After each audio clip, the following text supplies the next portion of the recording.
ಪುರುಷರು ಈ 3 ಗುಣಗಳನ್ನು ಹೊಂದಿದ್ದರೆ ಅದು ಮಹಿಳೆಯರಿಗೆ ತುಂಬಾ ಇಷ್ಟವಾಗುತ್ತಂತೆ. ಈ ಗುಣಗಳು ಮನುಷ್ಯನ ವ್ಯಕ್ತಿತ್ವವನ್ನು ಗಟ್ಟಿಗೊಳಿಸುತ್ತದೆ. ಮಹಿಳೆಯರನ್ನು ಆಕರ್ಷಿಸಲು ಪುರುಷರಿಗೆ ಇರಬೇಕಾದ ಗುಣಗಳು ಎಂದರೆ ಮೊದಲನೆಯದಾಗಿ ಸಭ್ಯತೆ. ಒಂದು ಅಧ್ಯಯನದ ಪ್ರಕಾರ ಮಹಿಳೆಯರು ಸಭ್ಯ ಅಥವಾ ಸಭ್ಯ ಸ್ವಭಾವದ ಹುಡುಗರನ್ನು ಬಹುಬೇಗನೆ ಇಷ್ಟಪಡುತ್ತಾರೆ. ಅಂದರೆ ಅಹಂಕಾರವಿಲ್ಲದ ಮತ್ತು ಯಾವುದೇ ತಪ್ಪನ್ನು ವಿನಮ್ರ ಮನೋಭಾವದಿಂದ ಸ್ವೀಕರಿಸುವುದು ಎಂದರ್ಥ. ಇದರಿಂದ ಸಂಬಂಧಗಳಲ್ಲಿ ಮಾಧುರ್ಯ ಉಳಿಯುತ್ತದೆ. ಹಾಗಾಗಿ ಪುರುಷನು ಮೊದಲು ಸಭ್ಯನಾಗಬೇಕು. ಎರಡನೆಯದಾಗಿ ನಂಬಿಕೆ. ಸೈಕಾಲಜಿ ಹೇಳುತ್ತೆ, ಮಹಿಳೆ ಯಾವುದೇ ವೈಯಕ್ತಿಕ ವಿಷಯಗಳನ್ನು ಪುರುಷನಿಗೆ ಹೇಳಿದರೆ ಮತ್ತು ಪುರುಷ ತನ್ನಲ್ಲಿಯೇ ಇಟ್ಟುಕೊಂಡರೆ ಅಂತಹ ನಂಬಿಕಸ್ಥ ಹುಡುಗನನ್ನು ಕೂಡ ಮಹಿಳೆಯರು ತುಂಬಾ ಇಷ್ಟಪಡುತ್ತಾರೆ. ಯಾವುದೇ ಸಂಬಂಧಗಳಲ್ಲಿ ಪರಸ್ಪರ ನಂಬಿಕೆ ಇಟ್ಟುಕೊಳ್ಳುವುದು ಮುಖ್ಯ. ಹೆಣ್ಣಿನ ನಂಬಿಕೆಯನ್ನು ಮುರಿಯದ ಮತ್ತು ಹೆಣ್ಣಿನ ಮಾತಿಗೆ ನಿರ್ಬಂಧ ಹಾಕದ ಪುರುಷರು ಉತ್ತಮರೆಂದು, ತಮಗೆ ಸರಿಯಾದ ಜೋಡಿ ಎಂದು ಅವರು ತೀರ್ಮಾನಿಸುತ್ತಾರೆ. ಇಲ್ಲದಿದ್ದರೆ ಸಂಬಂಧಗಳು ಒಡೆದು ಹೋಗಲು ಹೆಚ್ಚು ಸಮಯ ಬೇಕಾಗಿಲ್ಲ. ಮೂರನೆಯದಾಗಿ ಭಾವುಕ. ಒಬ್ಬ ಪುರುಷನು ಮಹಿಳೆಯ ಸಣ್ಣ ಮತ್ತು ದೊಡ್ಡ ವಿಷಯಗಳನ್ನು ನೋಡಿಕೊಳ್ಳುತ್ತಾನೆ ಮತ್ತು ಅವಳನ್ನು ಸುರಕ್ಷಿತವಾಗಿರಿಸಿರುತ್ತಾನೆ. ಈ ವಿಷಯವು ಮಹಿಳೆಯ ಮನಸ್ಸನ್ನು ಮುಟ್ಟುತ್ತದೆ. ಇಂತಹ ಭಾವುಕ ಗುಣವುಳ್ಳ ಯುವಕರು ಮಹಿಳೆಗೆ ಬಹಳ ಬೇಗನೆ ಹತ್ತಿರವಾಗುತ್ತಾರೆ.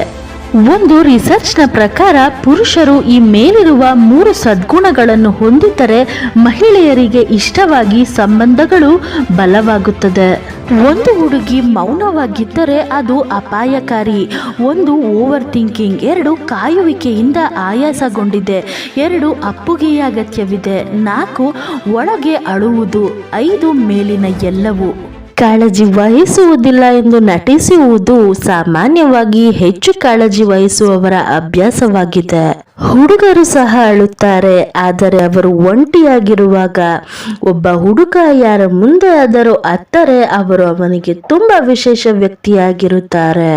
ನಾನು ಎಂದಿಗೂ ಪ್ರೀತಿಸುವುದಿಲ್ಲ ಎಂದು ಹೇಳುವ ವ್ಯಕ್ತಿ ಪ್ರೀತಿಯಲ್ಲಿ ಬಿದ್ದ ನಂತರ ಅವರಿಲ್ಲದೆ ಇರಲು ಕಷ್ಟಪಡುತ್ತಾನೆ. ಯಾರು ಜೀವನದಲ್ಲಿ ಸ್ವಾಭಾವಿಕವಾಗಿ ಕಷ್ಟಪಟ್ಟಿರುತ್ತಾರೋ ಅವರಿಗೆ, ಯಾರು ಕೇವಲ ಡಿಗ್ರಿ ಮುಗಿಸಿರುತ್ತಾರೋ ಅವರಿಗಿಂತ ಹೆಚ್ಚು ಅನುಭವವಿರುತ್ತದೆ. ಮನೋವಿಜ್ಞಾನದ ಪ್ರಕಾರ ನಮ್ಮ ಜೀವನದಲ್ಲಿ ನಾವು ಮಾಡುವ ದೊಡ್ಡ ತಪ್ಪು ಎಂದರೆ ನಮ್ಮ ಭಾವನೆಗಳಿಗೆ ಬೆಲೆ ಕೊಡದ ವ್ಯಕ್ತಿಗಳಿಗೆ ನಾವು ನಮ್ಮ ಅಮೂಲ್ಯ ಕ್ಷಣಗಳನ್ನು ವ್ಯರ್ಥ ಮಾಡುವುದು.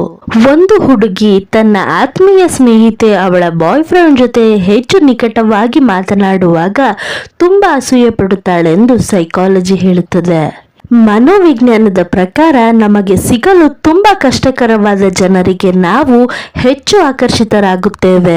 ಮುಂದೆ ಏನಾದರೂ ದುರಂತ ಸಂಭವಿಸಬಹುದೆಂಬ ಯೋಚನೆಯಲ್ಲಿ ನಮ್ಮಲ್ಲಿ ಕೆಲವರು ಸಂತೋಷವಾಗಿರಲು ಹೆದರುತ್ತಾರೆ. ಸೈಕಾಲಜಿ ಹೇಳುತ್ತೆ, ಜನರು ಬುದ್ಧಿವಂತರಲ್ಲದಿದ್ದರೂ ಸುಂದರವಾದ ವ್ಯಕ್ತಿಗಳನ್ನು ಬುದ್ಧಿವಂತ ವ್ಯಕ್ತಿಗಳೆಂದು ತಿಳಿಯುತ್ತಾರೆ. ಯಾವುದೇ ಹುಡುಗಿ ನಿಮಗಾಗಿ ವಿಶೇಷವಾಗಿ ಅಡುಗೆ ಮಾಡಿದ್ದರೆ ನೀವು ಅವಳಿಗೆ ತುಂಬಾ ವಿಶೇಷ ಎಂದು ಅರ್ಥ ಮಾಡಿಕೊಳ್ಳಿ. ಒಬ್ಬ ವ್ಯಕ್ತಿಯು ನಿಮಗೆ ಇಗ್ನೋರ್ ಮಾಡಿದರೆ ಆ ವ್ಯಕ್ತಿಯನ್ನು ನಿರ್ಲಕ್ಷಿಸಲು ಆರಂಭಿಸಿ. ಅವನು ಮತ್ತೆ ಆ ತಪ್ಪು ಮಾಡುವುದಿಲ್ಲ. ಆ ವ್ಯಕ್ತಿ ನಿಮ್ಮನ್ನು ಇಷ್ಟಪಡುತ್ತಿದ್ದಾರೋ ಇಲ್ಲವೋ ಎಂದು ನೀವು ತಿಳಿದುಕೊಳ್ಳಲು ಬಯಸಿದರೆ ಸರಳವಾದ ಟ್ರಿಕ್ ಅನುಸರಿಸಿ. ಅವರನ್ನು ನಗಿಸಲು ಪ್ರಯತ್ನಿಸಿ. ಅವರು ಸುಲಭವಾಗಿ ನಗುತ್ತಿದ್ದರೆ ಅವರು ನಿಮ್ಮನ್ನು ಇಷ್ಟಪಡುತ್ತಿದ್ದಾರೆ. ಅವರು ಸುಲಭವಾಗಿ ನಗದಿದ್ದರೆ ಅವರು ನಿಮ್ಮನ್ನು ಇಷ್ಟಪಡುತ್ತಿಲ್ಲ.